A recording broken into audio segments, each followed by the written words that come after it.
a draft from the stairs, blowing on the candle. Here, I've got the light. Where's Dr. Armstrong? Hunting for the matches. Never mind the matches, get some more candles. Oh, it was awful in the dark. I was horrified to death. It went right around my throat. What did?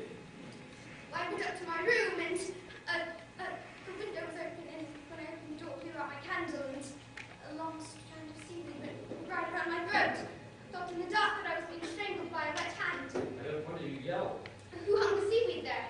I don't know, but when I find out, you'll be sorry it was ever born. Who's that? It's only me, Miss Claythorne.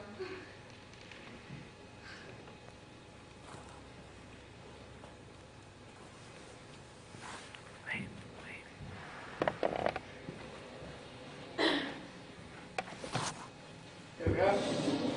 Who fired that shot?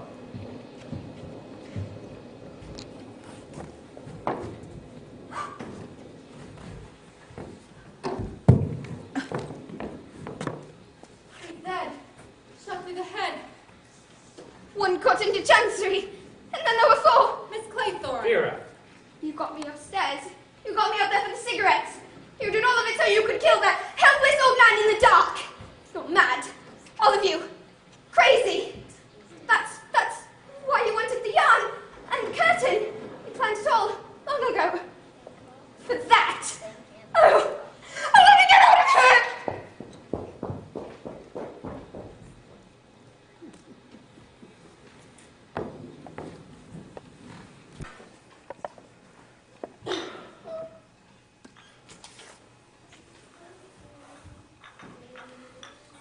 Three little soldier boys, sitting in a row, thinking as they guzzle, who's the next to go? Captain. That's all right, Miss Claythorne. I don't mind joking on a full stomach. I must say I was hungry. All the same, I don't think I shall ever fancy tinned tuna again. I was wanting that meal. I feel a new man. We've been nearly 24 hours without food. That does lower the morale. Somehow in the daylight, everything seems different.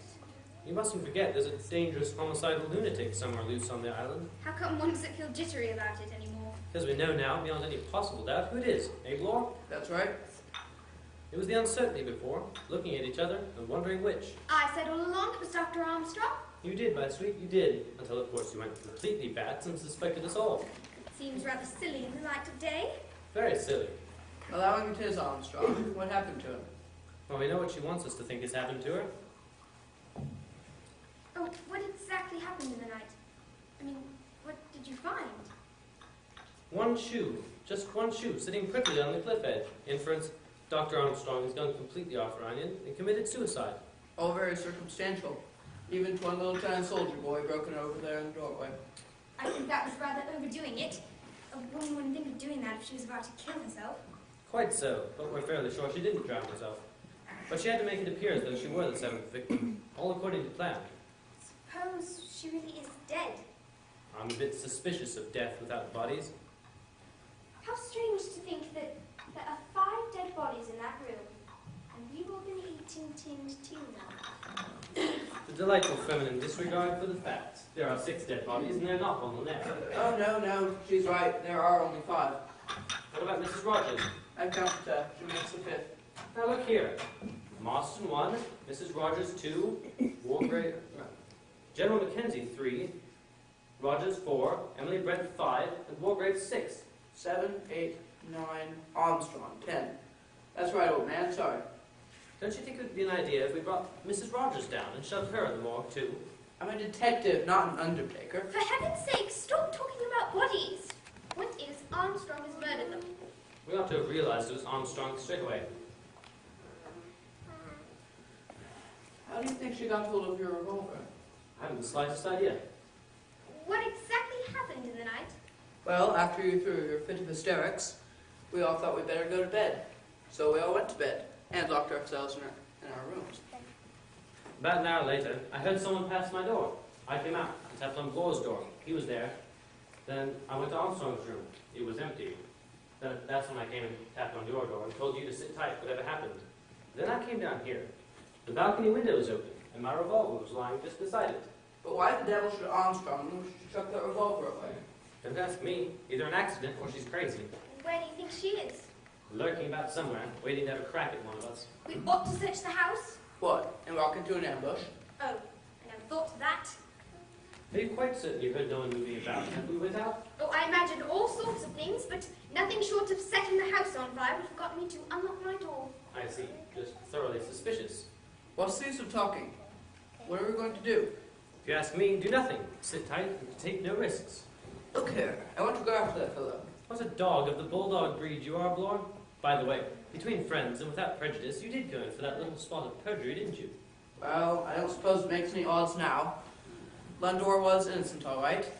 The Benny gang squared me, and between us, we put him away for a stretch. Mind you, I wouldn't admit it now if it wasn't that... Do you think we're all in the same boat?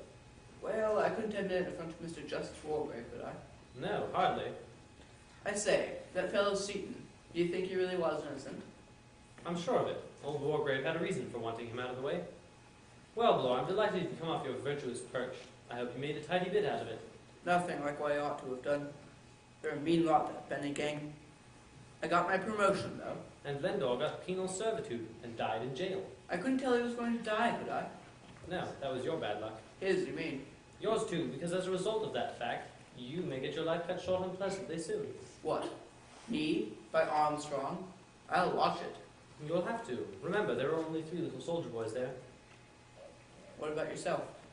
Well, I'll be all right. I've been in tight places before, and I've got out of them. I mean to get out of this one. Besides, I've got a revolver. Yes, now about that revolver. Listen, you said you found it lying down there.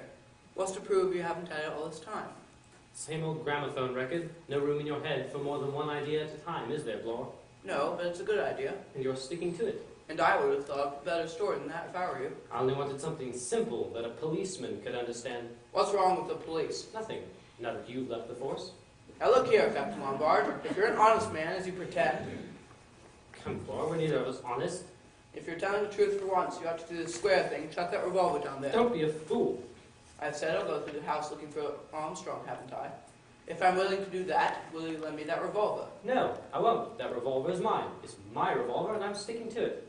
Then do you know what I am beginning to think? You're not beginning to think it, you square-headed flatty. You thought it last night. And now you've gone back to your original idea that I'm the one and only UN unknown Owen. Is that it? I won't contradict you. Well, you can think what you please, but I warn you. I think you're both behaving like a pair of children. Sorry, teacher.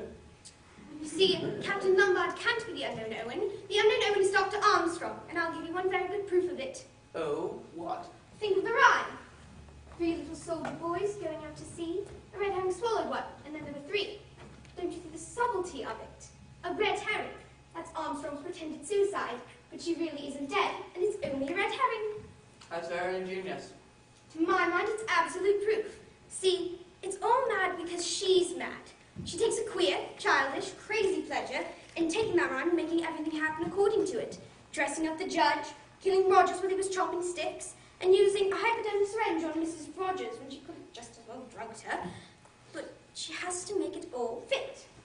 And that might give us a pointer. Where do we go from here?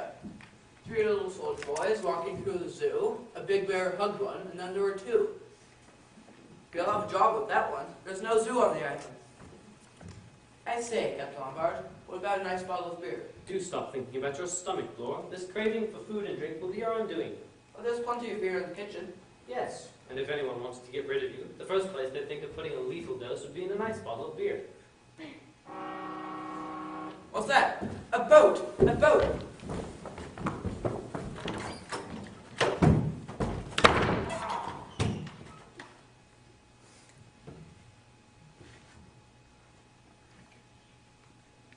Blore got his. Is he? How? A booby trap. All set wire across the door attached to something above. Is he? Yes. Crushed. Head stowed in. That great bronze bear holding a clock from the landing. A bear? How ghastly. This is awful childishness. I know. What a fool Blore was. And now there are 2. Yes, and we shall have to be very careful of ourselves. We shan't do it. He'll get us. We're never going to leave this Oh, island. yes, we will. I've never been beaten yet. But don't you feel that there's someone here, watching us? Watching and waiting. It's just the nerves. And do you feel it? No, I don't. Oh, can we please get out of here? Maybe if there was a boat, then they'll see us. All right, we'll go to the top of the island and wait there. There's a Anything, sheer cliff on the far side, and we can see if anyone approaches from the house. anything's better than being in here. Won't you be rather cold in that dress? I'd be colder if I was dead. Perhaps you're right.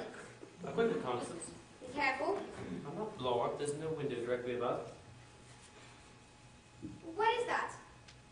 It's something washed up on the rocks. It looks like a body. Armstrong. Armstrong's body. It's Armstrong. Drowned. Washed up. At high water mark. So there's nothing else on the island. Yes, Vera. Now we know where we are. Now we know where we are. A very pretty trick of yours with that wire. Quite neat. Old Wargrave always knew you were dangerous. You! So you did kill that kid after all. I did. I'm listening. It involved a man, Peter's uncle. I was in love with him. This is getting quite interesting. Don't sneer. It was terrible. Peter was born after his father's death, and if he had been a girl, then he would have got everything. He said he loved me, but he was too poor to marry. And if Peter were gone, then we could. There was a rock far out that Peter always wanted to swim to. But of course I never let him at the beginning because it was way too dangerous. But one day he asked if he could swim out, and I said he could. Then I went into the house for something I'd forgotten, and I came out and I saw him swimming, and I couldn't believe what I'd done. The current had got him already. There was no chance, but I flew to the beach and swam after Peter, but I was too late. Ah, but everything went off well at the inquest. They called me brave, trying to save him. Peter's mother even thanked me. But you knew what I'd done. Did he thank you? He said he never wanted to speak to me again. So, you set the trap to kill Blore. I didn't, and Armstrong was dead. You killed everyone. I did it! You did! Can't fool me any longer. Oh. Ha! Now I've got you! Liar! Take one step nearer, I'll shoot! You. Young. Lovely. And quite mad.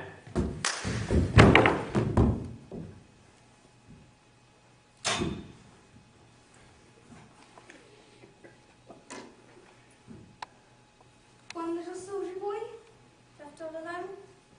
He went and hanged himself, and then there were none. Well, that's not going to happen. I'm safe. All alone.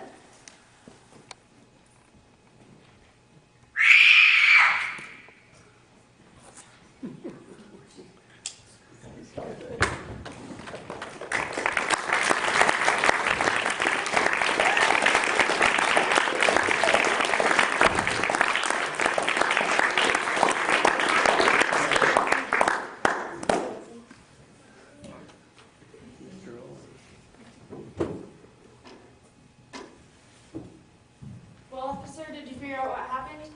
No. No, 10 dead bodies, and no one else on the island. I'm not sure who did it or how they did it. You're certain no one else could get on or off the island? No, I came in as soon as any boat could have gotten in and out of the cove after the storm. I felt something was wrong, but I never imagined this. From the diaries of some of the victims, we've determined that Philip Lombard, Mr. Blore, and Miss Claythorne were the last left alive. Mr. Blore was killed by a booby-trapped.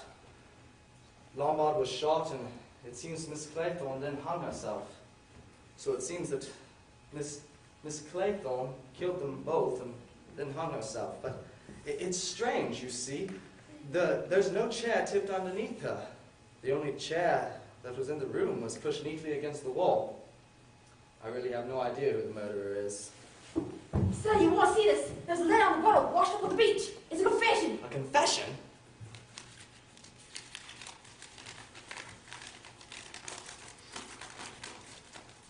From my earliest youth, I realized that my nature was a mass of contradictions. I have an incurable romantic imagination. The practice of throwing a bottle into the seas with an important document inside was one that never failed to thrill me. It thrills me still, and for this reason, I have adopted this course. writing my confession, enclosing it in a bottle, and casting it into the waves. If found, a hitherto unsolved murder mystery will be explained. I was also born with a sadistic delight in causing death, but before only in insects. But also a contradictory trait, a strong sense of justice. I've always felt strongly that the right should prevail, and no innocent person or creature should suffer or die by any act of mine. But I abhor when guilty people get away with their crimes. I enjoyed sending guilty people to their deaths while on the bench. But there were some the law could not touch. I was getting more and more to the point that I wanted to kill, and my doctor had told me I was soon to die myself. So I wanted my death to take place in a blaze of excitement. I would live before I died. I therefore concocted this plan. A childish rhyme of my infancy came back into my mind, a rhyme of 10 little soldier boys. It had fascinated me as a child of 2, the inexorable diminishment, the sense of inevitability. I began secretly to collect victims. I heard of stories of people who were guilty of crimes, but there was no proof or way of bringing them to justice. The order of death of the island was given special consideration. Those whose guilt was the lightest should, I decided, pass out first, and not suffer the prolonged mental strain and fear that the more cold-blooded offenders were to suffer.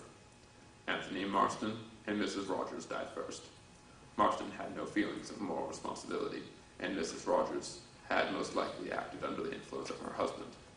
Cyanide was easily slipped into Marston's glass after the gramophone recital.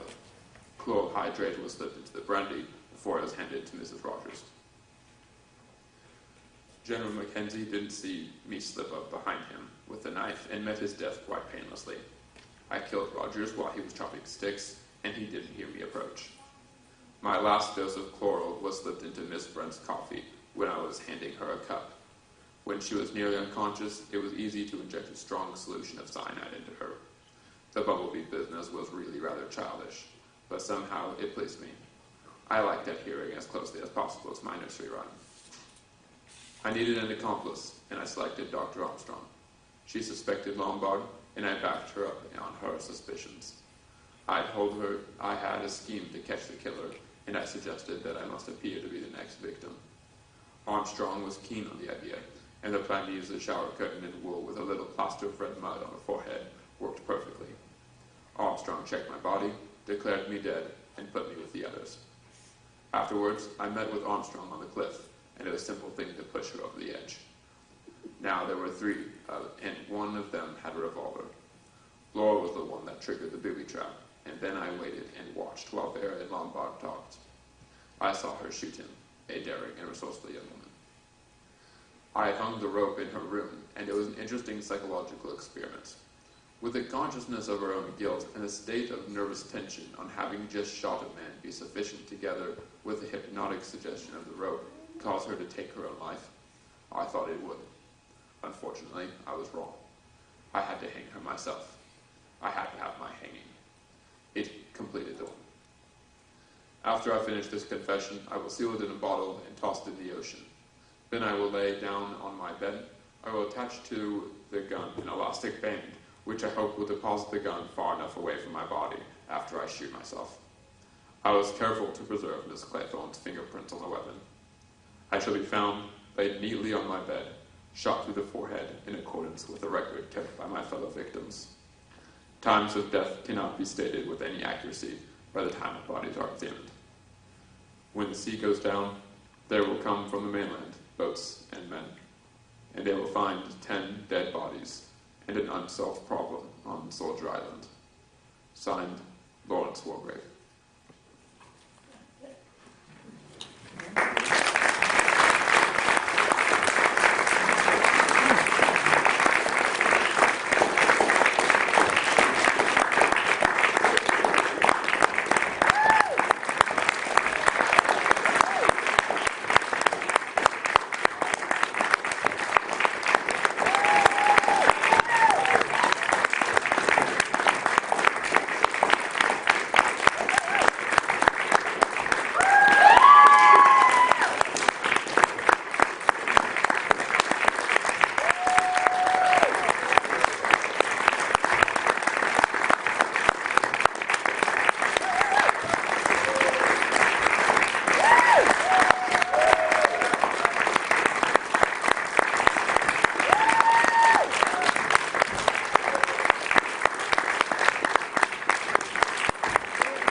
calm down. We're done. Let's go.